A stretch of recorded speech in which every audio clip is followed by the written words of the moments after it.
Jesus viu um homem cego de nascença, cuspiu no chão, fez lama com a saliva e colocou sobre os olhos do cego. E disse-lhe: vai lavar-te na piscina de Siloé, que quer dizer enviado. O cego foi, lavou-se e voltou enxergando. Os vizinhos e os que costumavam ver o cego, pois ele era mendigo, diziam: não é aquele que ficava pedindo esmola? Uns diziam: sim, é ele. Outros afirmavam: não é ele, mas alguém parecido com ele. Ele, porém, dizia: sou eu mesmo. Levaram então aos fariseus o homem que tinha sido cego. Ora, era sábado, o dia em que Jesus tinha feito lama e aberto os olhos ao cego. Novamente, então, lhe perguntaram os fariseus como tinha recuperado a vista. Respondeu-lhes: colocou lama sobre os meus olhos, fui lavar-me e agora vejo. Disseram então alguns dos fariseus: esse homem não vem de Deus, pois não guarda o sábado?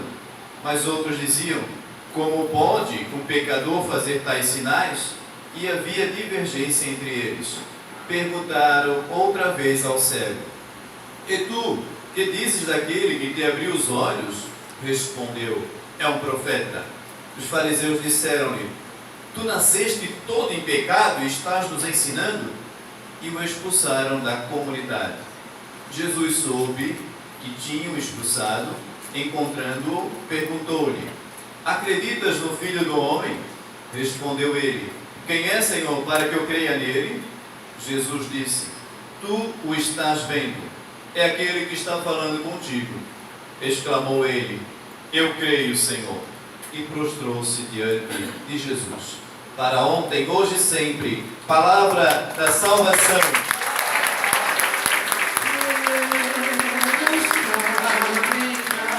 Com retidão natural.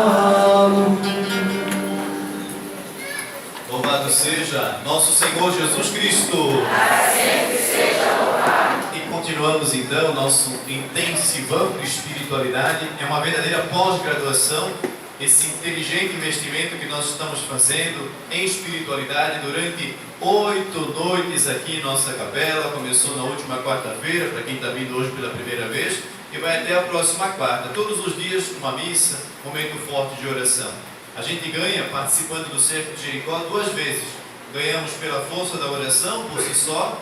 Quando a gente ora, sabemos os benefícios da oração, já falei aqui 1000 vezes. E ganhamos também pela força da reflexão, da meditação. No tempo em que vivemos, não sobra muito tempo para parar um pouquinho e pensar sobre a vida e pensar sobre questões fundamentais. Inspirados na palavra de Deus, parados aqui, o Senhor como que nos exorta, fala direto ao nosso coração. E quando a palavra vem de Deus, podemos ter certeza que ela faz toda a diferença em nossa vida. Ela entra tal como uma flecha que atravessa o nosso peito e nos acorda, nos eleva, nos edifica, nos ilumina. Nesta caminhada, começamos lá na quarta-feira, meditando sobre o texto de Josué, que deu inspiração para o cerco de Jericó. Diante das muralhas de Jericó, Deus manda o povo orar durante 7 dias, e no último dia, dando a volta com a Arca da Aliança, 7 vezes, as muralhas caíram por terra. Vamos fazer a mesma coisa, começamos na quarta, até na próxima quarta, e no último dia vamos passar com o Santíssimo, a Arca da Aliança dos cristãos hoje, para que as muralhas em nossa vida caiam aqui dentro do nosso coração, em nossa vida profissional, afetiva, nossa vida familiar, a vida espiritual, a vida como um todo.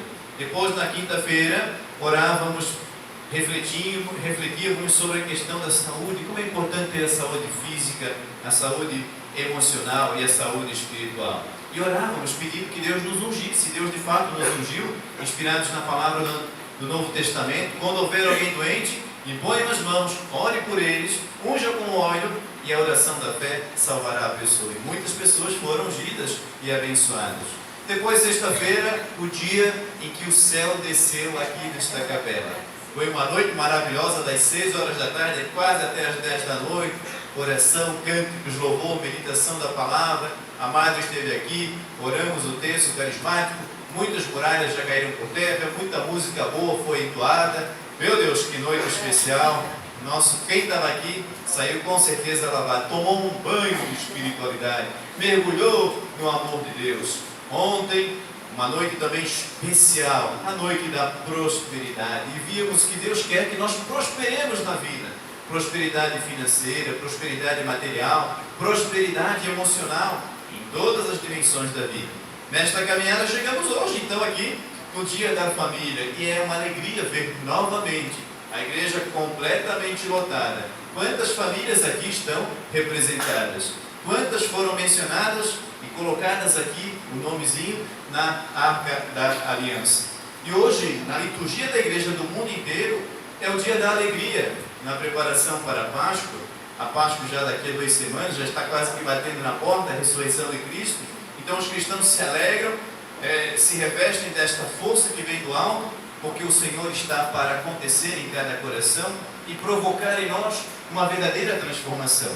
Na verdade, a nossa Páscoa aqui, como eu sou ansioso para tudo, já estou antecipando, né? Cada missa é uma Páscoa. Aliás, a igreja diz isso. Todas as missas acontecem Páscoa.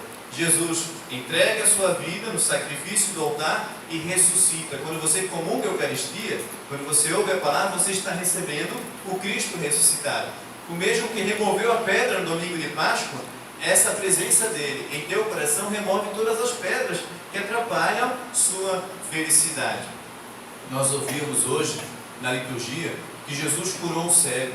Jesus se apresenta como a luz do mundo.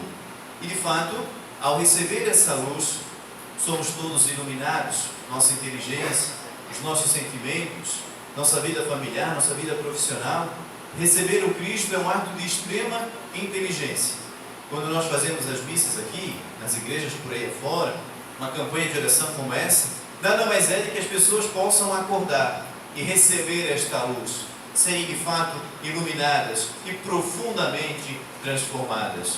Eis que no Evangelho de hoje, há a figura de um cego, que estava ali à mercê da sociedade. Imagina a pessoa cega naquela época, não era uma época de acessibilidade como hoje, se hoje já imagino que deve ser muito difícil um cego na sociedade, para se virar, enfim, já pela limitação de não poder enxergar a luz, de não poder enxergar as coisas boas da vida, mas também em fazer parte, sentir-se incluído na sociedade. Imagine naquela época, até porque a religião considerava que se alguém nascesse com algum problema físico, era porque ele era fruto de algum pecado que sua família havia cometido.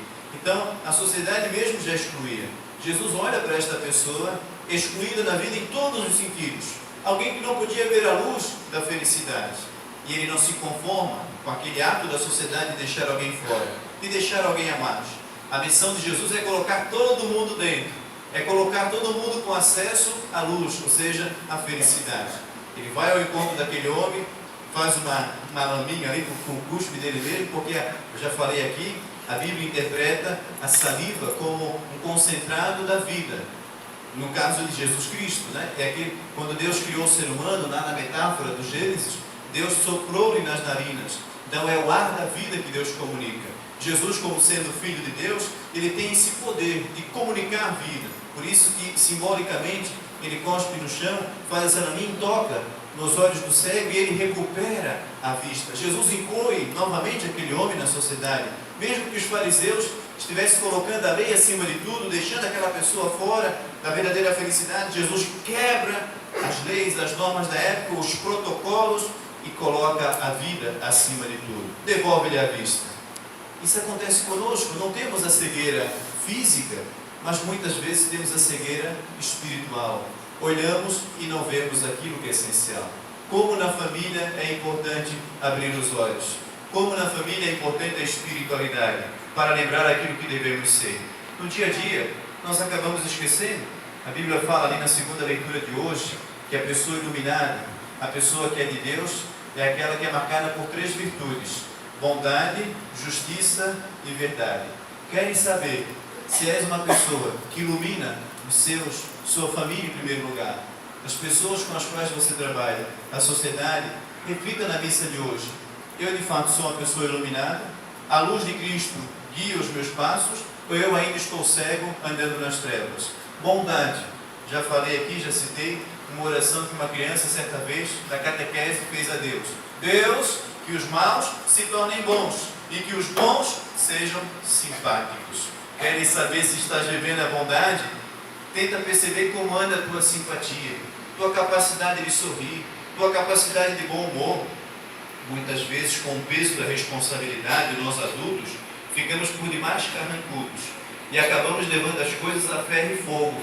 Por isso que muitos relacionamentos conjugais vão por água abaixo, por isso que muitos relacionamentos entre pais e filhos ficam quase que insuportáveis, porque falta essa boa dose da bondade, da alegria, de levar as coisas, quem sabe, numa perspectiva de humor, levar as coisas um pouco mais na esportiva. Eu falo brincando, mas na verdade eu tenho uma convicção. Santo é aquele que consegue rir de si mesmo, rir de seus defeitos e rir dos outros. Quem sabe, a partir de hoje, nesta missa, pedir que o Espírito de Deus te toque de tal forma que você abra os olhos e perceba que às vezes aquilo que você faz, um bicho de 7 cabeças, uma tempestade em copo d'água, poderia ser minimizado se você levasse mais na esportiva. A criança está muito ajeitada brincando demais, sinal que tem saúde, deixa brincar. Meu marido deixou tudo jogado lá no chão, que bom que ele tem marido, né? Se não tivesse marido, não estaria tudo jogado, então é um bom sinal. A minha mulher me incomodou. Por que incomodou? Porque tem mulher. Se não tivesse mulher, não teria alguém para incomodar. E assim vai. Então levar as coisas de uma maneira mais tranquila, ou seja, bondade. Você tem bondade no coração? Eu tenho bondade. Só que muitas vezes não sabemos manifestar. Bondade na generosidade, bondade na paciência, bondade na capacidade de dialogar com o outro. Às vezes nós queremos impor a nossa verdade na vida familiar, sempre queremos ter razão. E é necessário parar para ouvir o que o outro tem a dizer. Por mais que isso nos custe um pouco, mas é um exercício constante. Parar para ouvir. Mas também o outro não tem bola de cristal. Eu tenho que dizer o que eu sinto. Claro, com caridade. Quando eu digo de maneira agressiva, eu estou como que fazendo uma cirurgia sem anestesia. Dói demais. Mas quando eu passo ali uma anestesia, ou seja, quando eu elogio em primeiro lugar, quando eu falo quanto o outro é importante, quando eu falo com um sorriso no rosto, eu posso de fato corrigir, para que o outro possa crescer. Então falar com amor, como isso é difícil na relação de diálogo. Por isso que o Cristo fala, iluminado é aquele que fala sempre a verdade. A verdade vos libertará. A verdade precisa ser dita para os nossos filhos, para a pessoa com a qual convivemos, para os nossos amigos, para a vida familiar. Tem que haver verdade. Claro, não estou falando daquela verdade, aquela mentirinha necessária que tem que ter de vez em quando. Isso tudo bem, é as grandes verdades, né? Por exemplo, se a mulher pergunta para o marido, eu estou linda? Aí pode mentir, claro. Estás maravilhosa, por um bem maior. Não é essa mentirinha do dia a dia, aquela coisa brincadeirinha assim, né? Mas as grandes verdades, né? Dizer o quanto o outro é importante, por exemplo. Corrigir o outro quando ele estiver no erro, enfim. Justiça. A pessoa iluminada, que já abriu os olhos, ela faz de tudo para não fugir do princípio da justiça. E é fundamental para uma família caminhar bem. Justiça é dar ao outro aquilo que é direito do outro. O outro tem direito da minha atenção, o outro tem direito ao meu tempo, mesmo que eu esteja cansado. O outro tem direito do meu sorriso, o outro tem direito do meu abraço. Se eu resolvi casar com alguém, aquela pessoa precisa da minha presença, do meu carinho, do meu afeto. Se eu resolvi colocar um filho neste mundo, aquele filho precisa da minha presença, do meu carinho, do meu afeto, da minha palavra, da minha correção. Precisa ser ouvido também, precisa ser olhado. A Madre falava aqui na sexta-feira, é necessário olhar. Por isso que Jesus abriu os olhos do cego para que ele pudesse ver além. A primeira leitura dizia, Deus vê o coração. O homem costuma ver as aparências, mas Deus vê a essência. Pensamos então nesta missa de hoje, Senhor, ilumina a minha vida de tal forma que nesta campanha de espiritualidade eu possa abrir os meus olhos, curar a minha cegueira e perceber o que precisa ser mudado de mim. Não só perceber o que precisa ser mudado naquelas pessoas com as quais eu convivo, mas mudar em mim, quem sabe, a minha agressividade, a minha indiferença, os meus vícios. Quem sabe eu estou valorizando mais uma máquina, uma rede social, do que o contato físico com as pessoas. Talvez eu esteja por demais no Face e menos no face a face. Então, rever um pouco as posturas, não que essas coisas sejam ruins, mas de forma alguma, mas às vezes eu vou ficando cego pelo dinheiro, pela ganância, pela prepotência, pela arrogância, pela indiferença e não percebo que estou perdendo a minha família, que estou machucando pessoas que eu tanto amo, não percebo que eu estou levando tudo muito a ferro e fogo e a delicadeza, a bondade, a ternura estão passando longe do meu ser. Então, rever um pouco essas posturas, pedir que o Senhor abra os nossos olhos para enxergar o que pode ser melhor. Mas, ao mesmo tempo, abrir os olhos para ver o que eu já tenho de bom. Tem gente que fica sempre achando que a grama do vizinho é mais verde e nem se dá conta que talvez a grama do vizinho seja artificial. Então, não se conforma com aquilo que tem, não consegue enxergar as virtudes que as pessoas têm, só vê ao longo prazo, vão potencializando demais. Quando estão namorando, minha gatinha, meu isso. Depois de casado, vão esquecendo que era uma gatinha, que era um gatinho, que era um pombinho, e vai aumentando o bicho, né? Meu cavalo, minha égua, meu elefante. Abrir os olhos para perceber se o bicho não aumentou muito. E ver a essência realmente, como Deus faz conosco, né? Deus não olha as nossas rugas do tempo, Deus não olha a nossa aparência física, mas olha o nosso coração, o nosso caráter. Tem pessoas que com o passar do tempo, talvez elas fiquem um pouco sujinhas, né?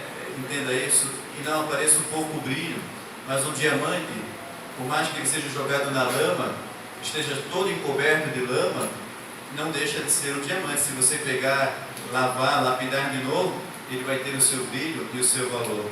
Se eu pegar aqui do meu bolso, não vou pegar porque não tenho, mas pegar aqui do meu bolso uma nota de R$100, amassar, jogar no chão, jogar na lama, mas depois eu pegar e oferecer, todo mundo vai querer a nota de R$100, mesmo suja e amassada.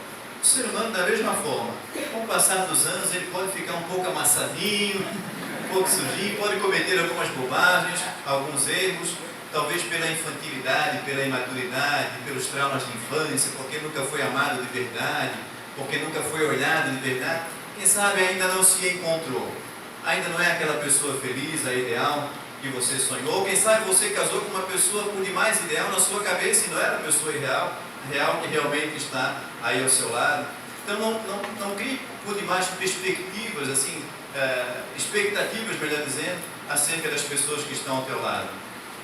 Consiga, com os olhos espirituais, tirar as máscaras, ver de fato a essência e amar a essência dos seres humanos, não aquilo que ele aparenta ser, o super-herói, a Mulher Maravilha, o super-homem, mas no dia a dia o valor que ele tem. Tem até uma música que a gente canta de vez em quando, né? A essência, né? O não perder o brilho, tal como o ouro, né?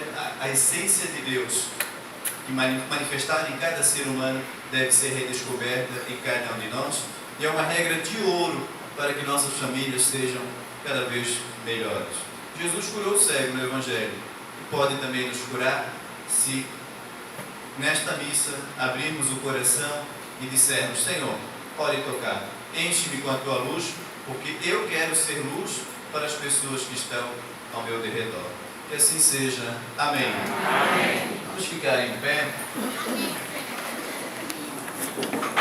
Se estás perto dos teus familiares, dá a mão para quem é da tua família. Se não estão aqui, feche os olhos e ore por eles. Mas se está perto da família agora, vá ao encontro, saia do lugar e forme uma tenda familiar, de mãos dadas. Se é possível onde você está, quem está na rua, acho que é mais possível, né? Fique de frente um para o outro, feche um círculo, de mãos dadas, sentindo o calor humano. Feche os olhos, todos fechem os olhos. E peçam a Deus agora que Ele cure toda e qualquer cegueira, que te possibilite olhar para as pessoas com as quais você convive uma perspectiva de humor, uma perspectiva de amor, rever o que precisa ser mudado, ser um pouco mais paciente, ver que o outro, mesmo com seu temperamento, mesmo com seus defeitos, é um ser humano lindo, não mudou a essência. Peça que Deus dê a paz ao teu lar, dê a verdade, dê a justiça, dê a bondade, mas que a bondade seja manifestada. Que você consiga tomar a iniciativa de amar por primeiro, não esperar que o outro ame. Que você exerça a arte do diálogo, ouvir o que o outro tem a dizer, falar o que o outro precisa ouvir, mas com carinho, com anestesia antes, com bondade e ternura. Se a tua família está super bem neste atual momento, peça que ela continue assim, que ela seja blindada e que não venha acontecer as cegueiras da indiferença, do orgulho, da vaidade, da traição, da mentira, da pequenez humana, da falta de paciência, da intolerância, da falta de entendimento. Peça a Deus que jamais vocês venham levar as coisas a ferro e fogo, a ficarem pessoas ranzinzas, mal-humoradas, que mágoas e ressentimentos no coração não atrapalhem a beleza da relação. E com os olhos abertos agora, tente olhar nos olhos e dizer no olhar o quanto eles são importantes para você.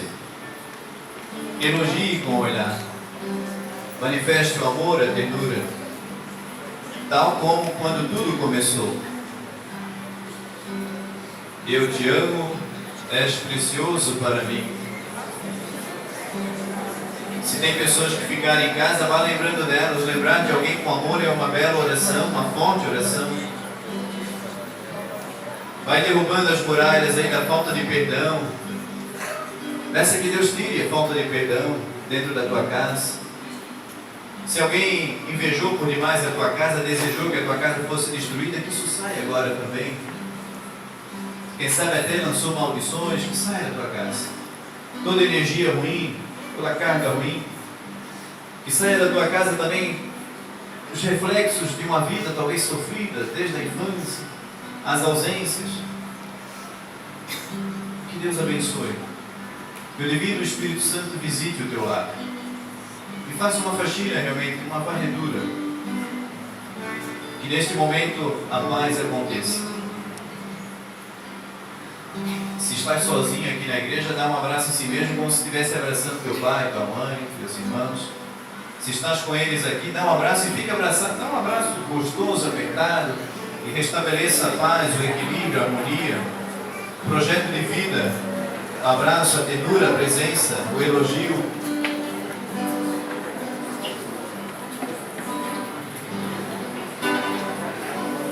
Quero mergulhar nas profundezas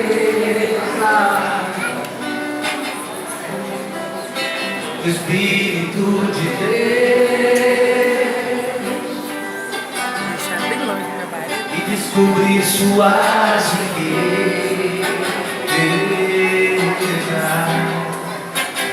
em meu coração. E descobrir suas riquezas